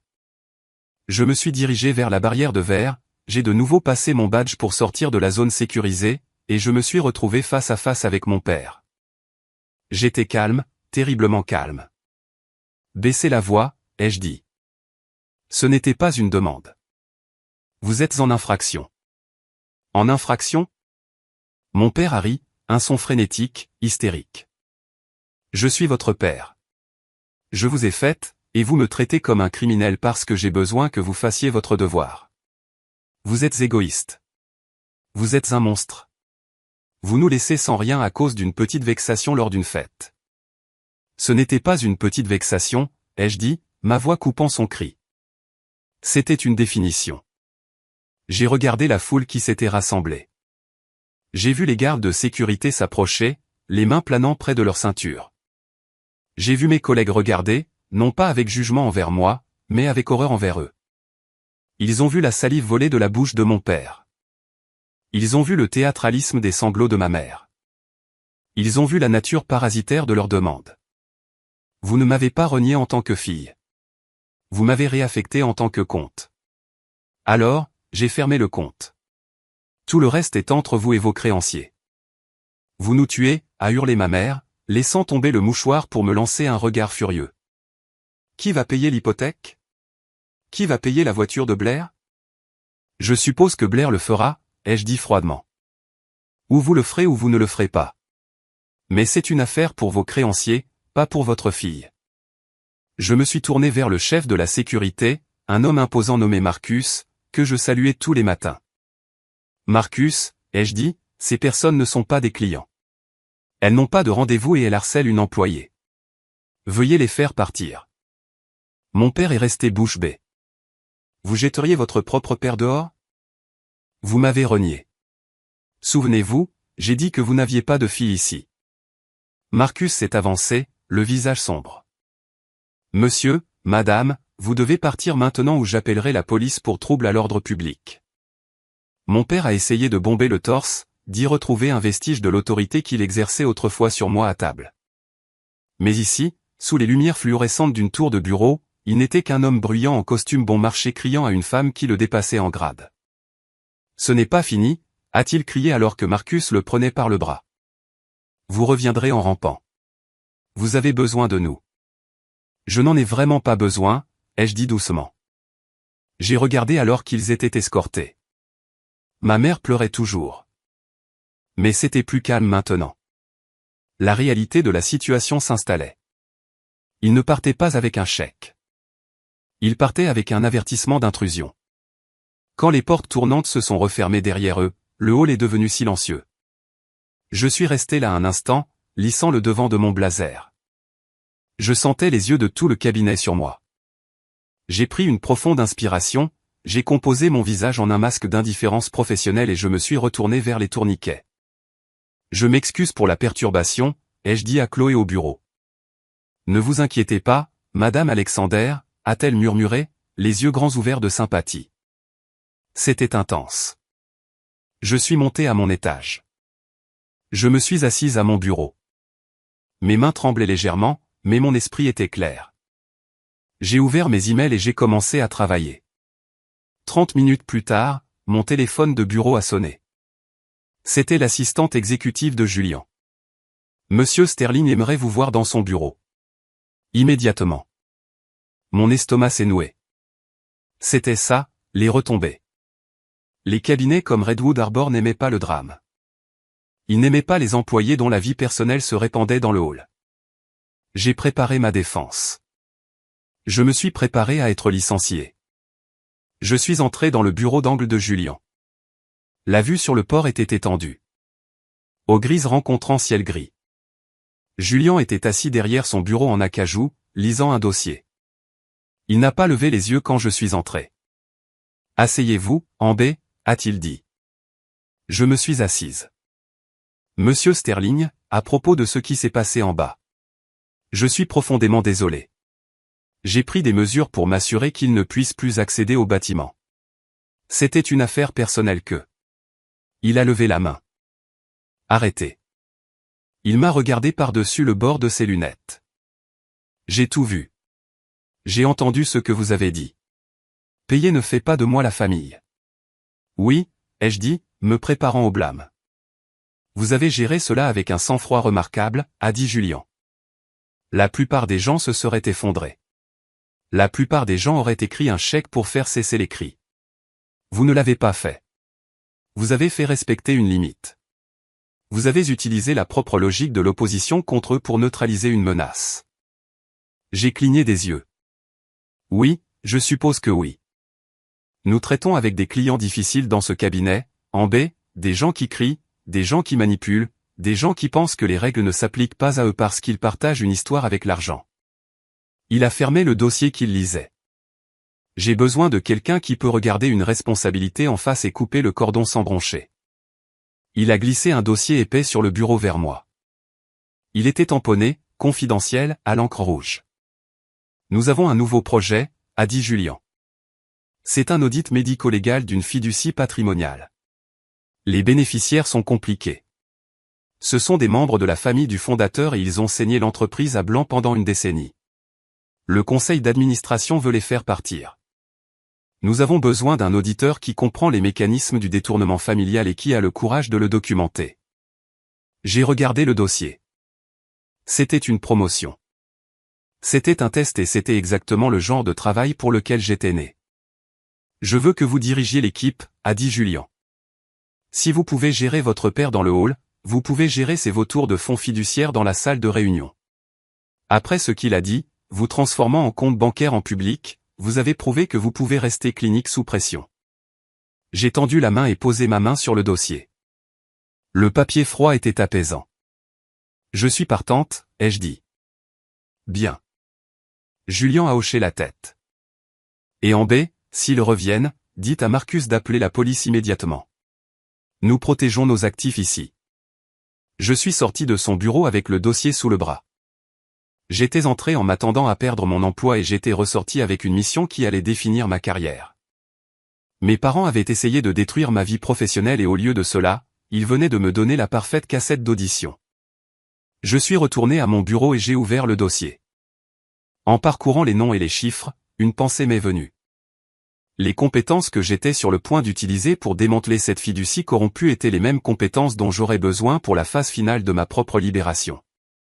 Je n'étais plus seulement une auditrice. J'étais une nettoyeuse et j'avais beaucoup de désordre à nettoyer. Le nouveau bureau qui m'avait été attribué pour le projet de fiducie patrimoniale était calme. Un contraste saisissant avec le bruit chaotique de l'implosion de ma famille. C'était un espace vitré au 24e étage détaché de l'open space où travaillaient les jeunes analystes. J'ai passé les 3 premiers jours à me plonger dans l'autopsie financière de la fiducie corrompue que Julien m'avait remise. C'était un fouillis de sociétés écrans, d'actifs cachés et de dépenses classées comme honoraires de consultation qui n'étaient clairement que des paiements à des neveux et nièces paresseux. Alors que je traçais le flux d'argent dans la famille de cet étranger, une sensation froide et familière a commencé à me monter dans le dos, les schémas étaient trop similaires. Le sentiment de droit, le transfert de dette, l'utilisation du crédit d'un membre de la famille pour financer le mode de vie d'un autre. J'ai fait une pause, mes doigts planant au-dessus du clavier. J'avais coupé les ponts financiers avec mes parents. Oui, j'avais arrêté l'hémorragie, mais je n'avais jamais fait un audit approfondi de l'historique de leur accès à mon identité. J'avais toujours simplement supposé que parce que je payais les factures, je connaissais les totaux. Mais en comptabilité judiciaire, le danger n'est pas dans les chiffres que l'on voit. Il est dans les chiffres manquants. J'ai réduit la fenêtre du fichier du fonds fiduciaire et j'ai ouvert une fenêtre de navigateur sécurisée. J'avais toujours les identifiants de connexion administratifs pour le service de surveillance de crédit que j'avais forcé mon père à souscrire il y a 5 ans, à l'époque où j'essayais de l'aider à reconstruire son score afin qu'il puisse refinancer la maison. Il avait probablement oublié le mot de passe ou même que le service existait, mais pas moi. J'ai tapé les identifiants. Le tableau de bord s'est chargé. À première vue, tout semblait standard, utilisation élevée, paiement en retard apparaissant sur la chronologie récente correspondant à ma démission en tant que leur banquière. Mais ensuite, j'ai cliqué sur l'onglet intitulé « Demande et interrogations approfondies ». Il y avait une demande d'une institution de prêt de taille moyenne appelée Providence Capital datée d'il y a 3 semaines. C'était avant la fête de remise des diplômes, avant les retombées. Mon cœur battait la chamade. Une interrogation approfondie signifiait que quelqu'un avait demandé un crédit, mais le crédit de mes parents était ruiné. Aucun prêteur réputé ne les toucherait sans un co-signataire. J'ai cliqué sur les détails. La demande concernait un prêt personnel de consolidation de 50 000 $. Le demandeur principal était Richard Alexander. Le statut était « en attente de vérification du co-signataire ». J'ai figé. Je n'avais rien co-signé. J'ai creusé plus loin. En remontant la piste numérique. J'ai accédé à l'archive email que j'avais sauvegardée avant de couper les ponts. Le compte email familial partagé que ma mère utilisait pour les factures, que j'avais géré. J'ai cherché « Providence ». Il y avait un brouillon de mail dans le dossier, envoyé, daté de 2 jours avant la fête. Il était adressé à un agent de prêt. Cher Monsieur Cavanaugh, veuillez trouver ci-joint la demande préliminaire. Ma fille, Amber Alexander, a accepté verbalement d'agir en tant que garante de cette restructuration. Elle est actuellement en voyage d'affaires, mais fournira sa signature numérique à son retour. Veuillez traiter les documents afin que nous puissions accélérer les fonds. J'ai senti le sang se vider de mon visage. Ils ne m'avaient pas seulement utilisé comme un guichet automatique. Ils utilisaient activement mon nom pour obtenir une dette dont je ne savais rien. Ils étaient allés dans une banque, ou du moins une banque numérique, et avaient menti. Ils affirmaient que j'avais accepté de supporter 50 000 $ de leur mauvaise décision. Ce n'était plus seulement une pression familiale. C'était de la fraude. Je ne les ai pas appelés. Je n'ai pas crié. Je suis passé en mode travail. J'ai imprimé l'email. J'ai pris des captures d'écran de la demande de crédit. J'ai téléchargé les métadonnées montrant l'adresse IP à partir de laquelle la demande avait été envoyée. Cela correspondait à l'adresse IP du routeur domestique de mes parents. Celui que je venais d'arrêter de payer. J'avais besoin d'un deuxième avis. J'avais besoin de m'assurer que je n'interprétais pas mal une tentative désespérée et maladroite de refinancement comme une intention criminelle. J'ai envoyé un SMS à Elias, un spécialiste en criminalistique que je connaissais d'un cours de certification il y a 2 ans. Ce n'était pas un avocat, mais c'était un examinateur de fraude spécialisé dans les cas de vol d'identité. Déjeuner. J'ai un scénario hypothétique impliquant un statut de garant non autorisé. Nous nous sommes rencontrés dans une épicerie fine à 3 pâtés de maison du bureau. C'était bruyant, le genre d'endroit où les conversations étaient noyées par le tintement des assiettes. J'ai glissé un dossier sur la table vers lui. Elias a lu les documents en mâchant un sandwich à la dinde. Il n'a pas eu l'air surpris. Il a eu l'air résigné. C'est hypothétique, a-t-il demandé en tapant sur le papier avec l'adresse IP. Non, ai-je dit. En B, a dit Elias, s'essuyant la bouche avec une serviette. C'est un cas d'école. Ils ont demandé le prêt en sachant qu'il serait rejeté, mais ils vous ont listé pour maintenir la demande en vie. La ligne accord verbal est l'hameçon. Ils espèrent que lorsque la banque vous contactera, la pression de l'obligation familiale vous fera signer juste pour éviter de les embarrasser ou de les mettre en difficulté pour avoir menti. Ils veulent 50 000 $, ai-je dit, ma voix monocorde. Ils veulent une bouée de sauvetage, a corrigé Elias. Mais voici le piège. Si vous vous engagez avec eux, si vous les appelez et criez, ils l'enregistreront. Ils diront que vous étiez au courant. Ils diront que vous avez changé d'avis dans un litige civil. L'ambiguïté est l'ennemi. Il s'est penché, sa voix baissant. Ne leur parlez pas. Ne leur envoyez pas de SMS. Si la banque appelle, vous leur dites que vous n'avez pas autorisé la demande. C'est tout. Si vous signez quoi que ce soit ou même reconnaissez que vous en avez peut-être discuté, vous êtes sur le coup. Gardez tout par écrit. Traitez-les comme une entité hostile tentant une prise de contrôle. J'ai hoché la tête. J'ai déjà coupé la communication. Bien, a dit Elias. Mais soyez prudente. Quand l'argent se fait rare, les gens deviennent désespérés. Et les gens désespérés ne demandent pas juste gentiment, ils vont plus loin. Il avait raison. Au moment où je suis retourné au bureau, mon téléphone s'allumait à nouveau, mais le ton avait changé. Les SMS en colère de mon père avaient cessé. Les messages culpabilisants de Blair avaient disparu. Maintenant, c'était Blair qui appelait encore et encore. J'ai laissé aller à la messagerie vocale. Puis elle a commencé à envoyer des SMS. En B, s'il te plaît, décroche. Ce n'est pas à cause de la dispute. Nous sommes vraiment effrayés. Papa a fait une erreur avec des documents. Il a besoin que tu la répares avant que ça ne devienne un gros problème. S'il te plaît, appelle-nous. Nous pouvons régler ça. Nous sommes une famille. En B, arrête de nous ignorer. C'est sérieux. J'ai lu les messages depuis la sécurité de mon bureau. Papa a fait une erreur avec des documents. C'était le code. Ils avaient probablement été contactés par le prêteur leur demandant ma signature. Et ils réalisaient que sans elle, la fraude serait exposée. Ils n'avaient pas peur d'être pauvres. Ils avaient peur d'être pris.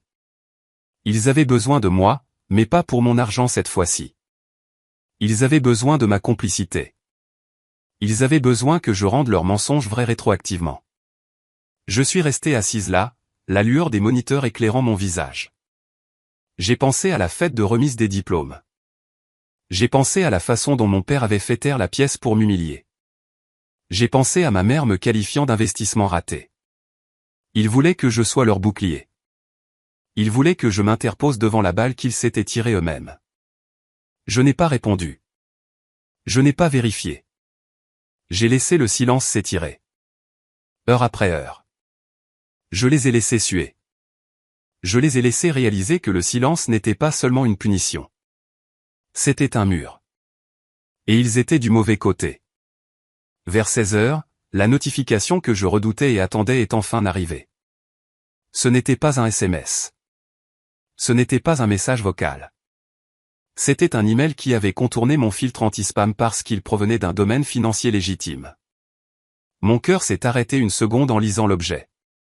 Objet, vérification de responsabilité et confirmation d'emprunteur, action requise. Je l'ai ouvert lentement. Chère Madame Alexander, nous vous contactons concernant la demande 994 205 soumise par Richard Alexander. En tant que garante désignée pour cette facilité de crédit, nous exigeons votre signature numérique pour finaliser le décaissement des fonds. Le demandeur principal a indiqué que vous avez consenti aux termes et conditions concernant la responsabilité de 50 000 $. Veuillez cliquer sur le lien ci-dessous pour vérifier votre identité et confirmer votre acceptation de l'obligation de la dette. Si vous pensez que cette demande a été soumise par erreur, ou si vous n'êtes pas la personne indiquée, veuillez contacter notre service de fraude immédiatement. J'ai fixé l'écran. C'était ça, la preuve irréfutable. La preuve qu'ils étaient prêts à m'entraîner dans un trou de 50 000 $ sans ma permission. Ils avaient tout misé sur l'idée que j'étais trop faible pour dire non, trop conditionné pour les laisser échouer. J'ai passé ma souris sur le lien. Je n'allais pas le signer, mais je n'allais pas non plus le supprimer. J'ai regardé la phrase en bas. Veuillez contacter notre service de fraude immédiatement. J'ai pris une profonde inspiration. J'ai transféré l'email vers mon archive sécurisée personnelle. Puis j'ai cliqué sur « Répondre », non pas à la banque, mais à l'email du service de fraude indiqué en petits caractères. La partie d'échec était terminée. Ils avaient fait leur mouvement. Maintenant, il était temps de faire échec et mat. J'ai choisi un lieu neutre pour la réunion, pas mon appartement, où ils pourraient refuser de partir, et certainement pas leur maison, où les murs contenaient trop de souvenirs de ma complaisance. J'ai choisi le Morning Lark, un café animé du quartier financier. Il était 9 h un mercredi matin. L'endroit était bondé d'avocats, de courtiers et de parajuristes. C'était une salle pleine de témoins et de gens qui comprenaient la valeur d'un contrat. Je suis arrivé 15 minutes plus tôt.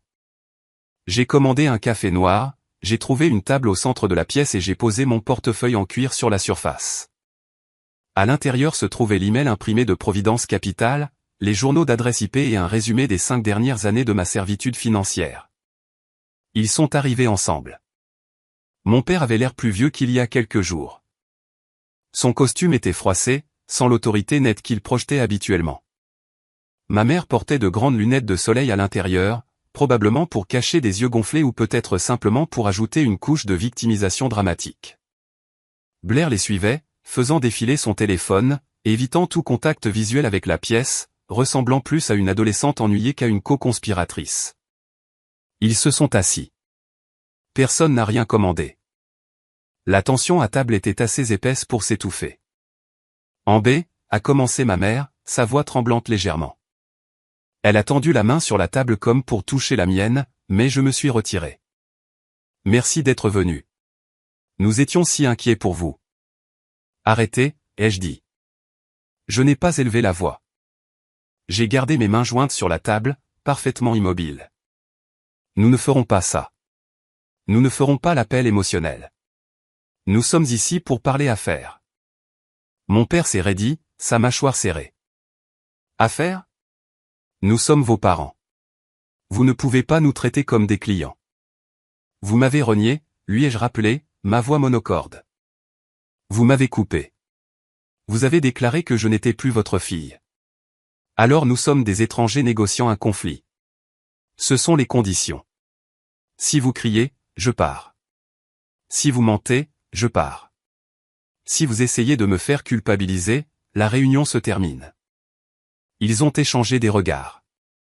La dynamique du pouvoir avait changé si violemment. Ils luttaient pour retrouver leur marque. Ils étaient habitués à Ambé le paillasson, pas à Ambé l'auditrice. Bien, a grogné mon père. Il a ajusté sa cravate, essayant de retrouver un semblant de dignité. Nous voulons éclaircir les choses. Nous admettons que les choses se sont envenimées à la fête. Nous avons dit des choses, vous avez dit des choses. C'était une nuit stressante. Nous sommes prêts à laisser tout ça derrière nous. J'ai dit des faits, ai-je dit. Vous avez prononcé des insultes. Il y a une différence.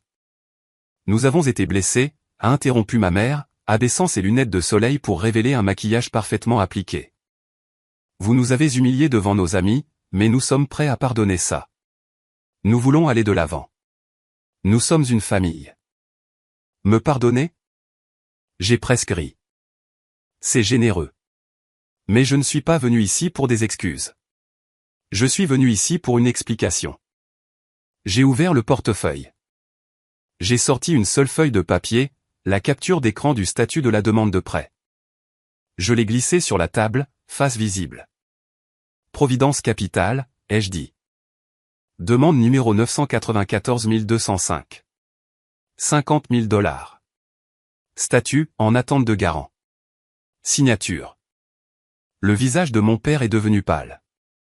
Il a tendu la main vers le papier, mais j'ai posé ma main dessus, le maintenant sur la table. Pourquoi mon nom figure-t-il sur cette demande, Richard? Il a léché ses lèvres, ses yeux fuyant sur le côté. C'est un malentendu, une erreur bancaire. Je leur ai dit de vous inscrire comme référence, juste une référence de caractère, et ils ont dû cliquer sur la mauvaise case du formulaire. Une référence ne nécessite pas de signature numérique pour la responsabilité, ai-je dit. Et l'email dit que j'ai accepté verbalement. Leur avez-vous dit que j'avais accepté? Nous avions besoin de liquidité, a-t-il claqué, abandonnant le prétexte de l'erreur administrative. Entre l'entreprise et les investissements, les choses sont difficiles en ce moment. C'est juste un prêt relais juste pour un mois ou deux. Nous avons juste besoin de maintenir les comptes à flot. Il n'y a pas d'investissement, ai-je dit doucement. J'ai vu les comptes. J'ai payé les factures pendant 5 ans. Il n'y a pas d'entreprise. Il n'y a que des dépenses. Il n'y a que de la consommation. Tu ne sais pas tout, a-t-il sifflé, se penchant, sa voix tombant à un murmure désespéré. Nous avons des actifs. Nous ne pouvons juste pas y accéder en ce moment sans un co-signataire à cause du problème de score de crédit, ce qui est en partie ta faute, d'ailleurs, pour avoir annulé la carte si brusquement. Ma faute? Je l'ai regardé incrédule. Vous avez commis une fraude à l'identité parce que j'ai arrêté de payer vos factures. Ce n'est pas une fraude, a crié ma mère, attirant l'attention de la table voisine. Elle a baissé la voix immédiatement. C'est la famille qui aide la famille. C'est ce que nous faisons. Nous nous aidons mutuellement. Vous avez un bon crédit. Nous vous avons donné ce départ. C'est le moins que vous puissiez faire. Je vous ai aidé pendant 5 ans, ai-je dit. J'ai payé 200 000 $ en 5 ans. C'est des maths. J'ai vérifié. J'ai sorti le deuxième document, le grand livre principal. J'ai feuilleté les pages, les laissant voir les colonnes d'encre rouge. Voici l'historique des paiements hypothécaires. Voici le bail de voiture. Voici l'adhésion au club de golf. Voici les frais de scolarité pour les voyages de réseautage de Blair à New York. Blair a levé les yeux, son visage rougissant. Je ne t'ai pas demandé de payer pour cela. Tu ne m'as pas arrêté, ai-je dit. Tu as passé la carte. Tu as posté les photos. Tu as vécu la vie. Tu es complice. J'ai regardé mon père. J'ai payé mes cotisations. J'ai payé pour mon éducation 10 fois. Alors pourquoi essayez-vous de m'enchaîner à 50 000 $ de plus? Mon père a claqué sa main sur la table, un bruit sourd contre le bois. Parce que nous en avons besoin, d'accord? C'est ce que tu veux entendre?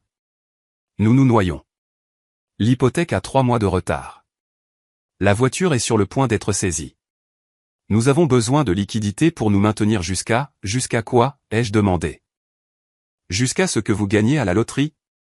Il n'y a pas de plan, papa. Il n'y en a jamais eu. J'étais le plan. Signe juste le papier, en B, a-t-il dit, sa voix tombant à un grognement désespéré. Signe juste l'email de confirmation. C'est juste un clic numérique. Cela ne te coûte rien pour l'instant. Si tu le signes, la banque débloque les fonds. Nous sommes à jour sur la maison et nous te laissons tranquille. Je te le promets. Nous ne te demanderons plus un sou. Et quand vous ferez défaut, ai-je demandé, parce que vous ferez défaut. Qui paiera alors? Le garant paie, moi. Nous ne ferons pas défaut, a insisté ma mère. Ton père a une affaire qui va se concrétiser. Il n'y a pas d'affaire, ai-je dit. Il n'y a que des dettes. Mon père m'a regardé avec un mélange de haine et de supplication. En B, s'il te plaît, si nous perdons la maison, la honte. Pense à la honte. Tout le monde saura. Tout le monde sait déjà, ai-je dit. Internet sait. Les voisins savent. Les seuls qui prétendent sont vous. Signe-le, il a supplié, son sang-froid s'effondrant complètement. Clique juste sur le lien. Pourquoi dois-tu être si difficile? Pourquoi dois-tu tout gâcher? C'est juste une signature.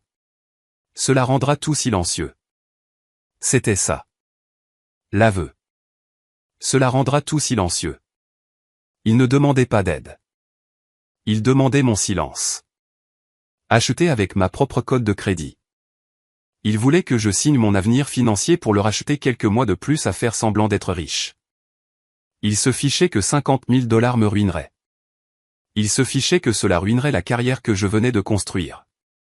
Il ne se souciait que des apparences. Il voulait que je sois le dommage collatéral de leur vanité. Je les ai regardés, je les ai vraiment regardés. J'ai vu une mère qui se souciait plus de sa position sociale que de la survie de sa fille. J'ai vu un père qui préférerait commettre un crime que d'obtenir un emploi. J'ai vu une sœur qui regardait le navire couler et blâmait l'océan. J'ai ressenti un profond sentiment de détachement. La colère était partie. La douleur était partie. Il n'y avait que l'efficacité froide et dure de l'audit. J'ai fermé le portefeuille. Je ne leur ai pas rendu les papiers. J'ai gardé les preuves. Non, ai-je dit.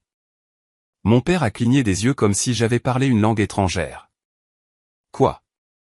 Non, ai-je répété. Je ne signerai pas. Je ne vérifierai pas. Et je ne paierai pas. Tu ne peux pas faire ça, a-t-il murmuré. Ils vont refuser le prêt. Ils pourraient le signaler pour examen.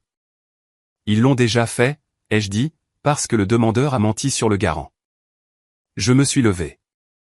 J'ai ramassé mon portefeuille. J'ai regardé les 3 personnes qui portaient mon nom de famille. C'est fini, ai-je dit. Je ne suis pas votre banquière. Je ne suis pas votre co-signataire. Et à partir de maintenant, je ne suis pas votre fille. En B, a gémi ma mère, agrippant ma manche. Tu ne peux pas nous laisser comme ça. Nous sommes une famille. J'ai retiré doucement mais fermement sa main de mon bras. J'ai obtenu mon diplôme de cette famille, ai-je dit. Je me suis retourné et je suis parti. Je n'ai pas regardé en arrière pour voir leur réaction. Je n'en avais pas besoin. Je suis sorti du café et je suis allé sous le soleil éclatant du matin. J'ai hélé un taxi. J'avais un dernier arrêt à faire. Un dernier email à envoyer. Le coup de grâce n'était pas seulement de partir.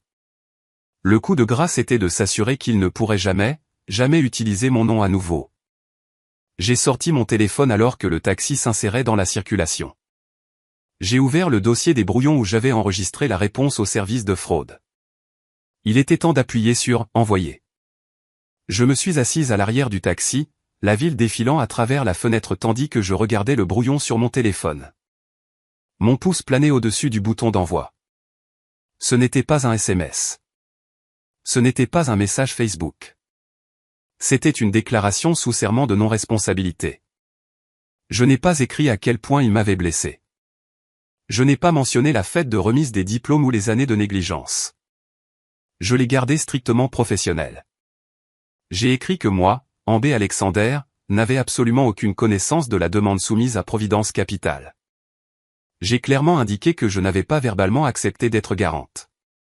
J'ai joint les journaux IP montrant que la demande avait été soumise depuis une résidence où je ne vivais pas. J'ai joint une copie de mon bail et de mes factures de services publics pour prouver mon adresse distincte. J'ai utilisé des expressions comme « utilisation non autorisée de données personnelles » et « fausse déclaration frauduleuse ». C'était froid. C'était factuel. C'était à toute épreuve.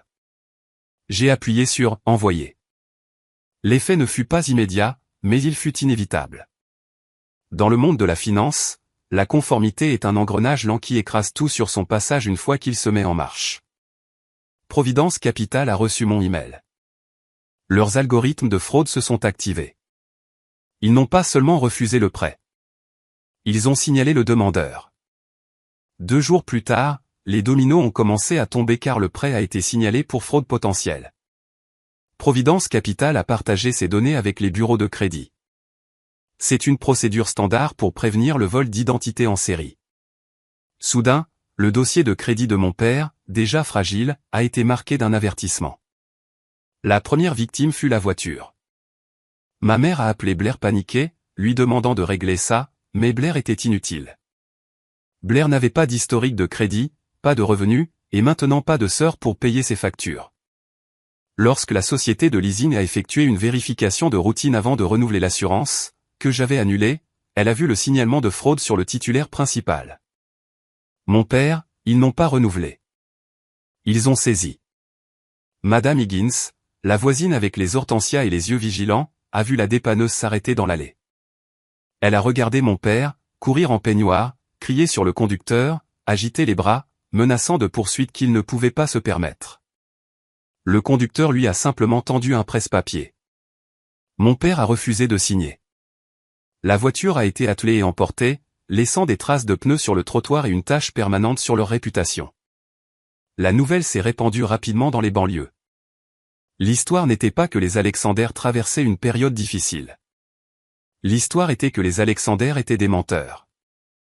Le country club, où mon père avait passé des années à se comporter comme un roi, a discrètement suspendu son adhésion en raison d'irrégularités de facturation. Il n'a pas été banni pour être pauvre. Il a été banni pour être une responsabilité. Il craignait plus que tout de perdre la face. Maintenant, ils avaient tout perdu. Non pas à cause de moi, mais parce que la vérité est une facture qui finit par arriver à échéance. Une semaine plus tard, j'étais assise à mon bureau quand un email est apparu. Il venait de ma mère. L'objet était simplement « s'il vous plaît ». Il était dépourvu des manipulations habituelles, des tentatives de culpabilisation ou des exigences. C'était juste une panique brute, non filtrée. En B, la banque menace de poursuites judiciaires concernant la demande. Ils disent que c'est une tentative de fraude. Ton père pourrait faire face à des accusations. S'il te plaît, nous te supplions. Appelle-les. Dis-leur que tu as oublié.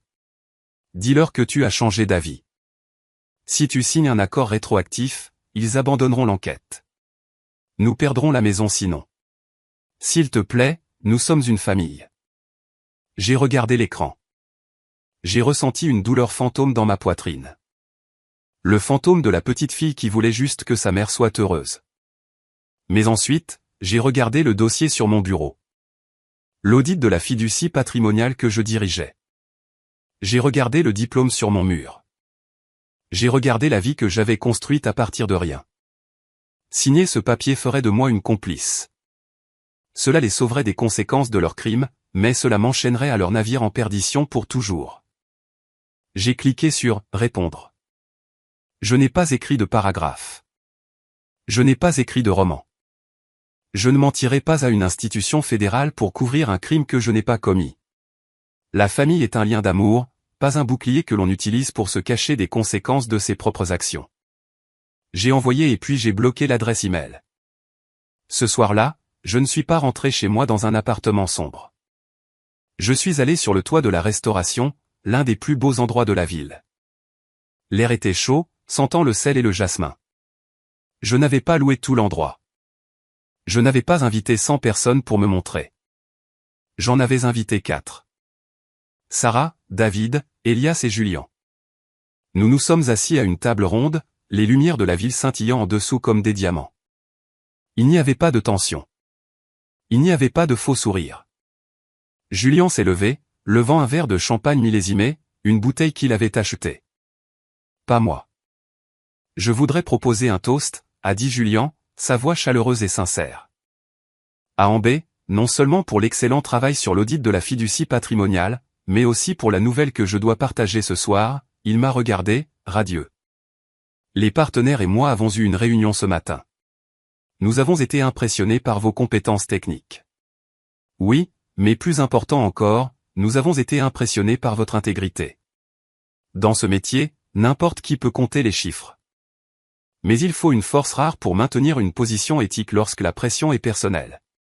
Nous vous promouvons au poste d'associé principal en criminalistique. Avec effet immédiat. Vous allez diriger toute l'unité de fraude de la division Sud-Est. Sarah a poussé un cri de joie et m'a serré dans ses bras.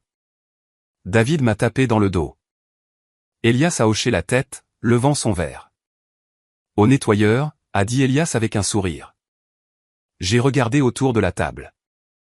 Ces gens ne partageaient pas mon ADN. Ils ne partageaient pas mon nom de famille, mais ils partageaient mes valeurs. Ils respectaient mes limites. Ils célébraient mes victoires sans demander ce qu'ils y gagnaient.